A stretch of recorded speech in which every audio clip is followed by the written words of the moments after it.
Hello and welcome to another exciting Music Monday. Today we are looking at augmented and diminished chords and how to work them out. Don't forget, if this is your sort of thing, like and subscribe is always appreciated. Let's get on with it. So a simple explanation is an augmented chord is a major with a sharp 5 instead of the usual 5, and a diminished chord is a minor with a flat 5. So if we look at C major, we've got C, E and G. So if we take that G and sharpen it, we now have C augmented. C, E and G sharp. To get the diminished, we do something similar with the minor. So we've got C, E flat and G, which gives us C minor, but this time we flatten the fifth. So you've now got C, E flat and G flat. C diminished. Another way of thinking about it is that a triad is 3 notes with gaps of thirds. Those thirds can either be major thirds or minor thirds. So in the case of C major, we have a major third from C to E with a minor third on top of it. And the reverse is true for C minor. We have a minor third and then a major third on top of that. So augmented and diminished can be thought of as sort of doubling down on the sound of the first interval.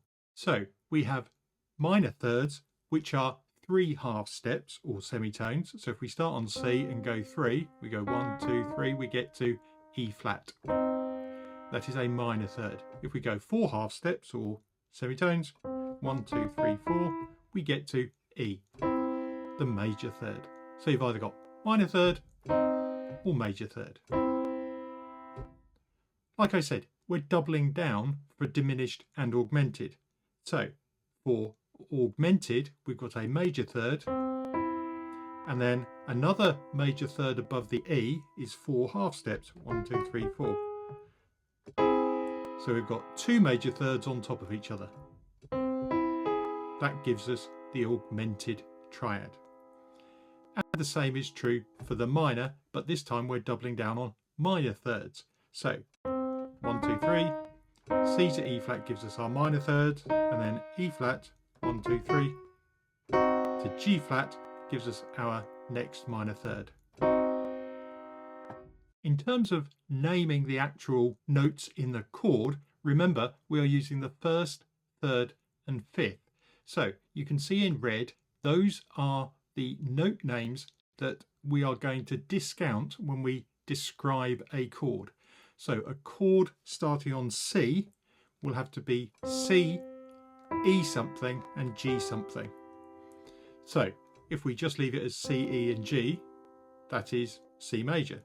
If we flatten it to E flat, we get E minor.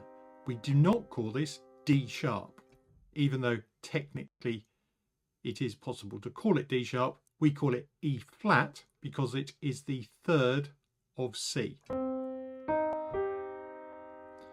And then you can see for the diminished chord, we call this G flat because it has to be C, E something, G something.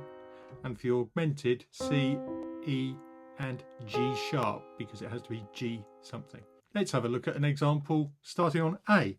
So if we go A, miss out the B, it's going to be a C something, miss out the D and an E something to name our chord.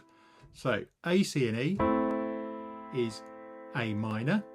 If we do A, C sharp and E, we've got A major. If we do A, C sharp and E sharp, so even though that is also known as an F, in this case we would call it an E sharp. That gives us our augmented chord, and for our diminished we go to the minor, and remember flatten the 5, so we've got to call it A something, so that's just A, C and E flat. A, C and E flat is your diminished. Well, I hope you found that interesting. Remember, a like and a subscribe is always appreciated, and I'll see you in the next video. Bye for now.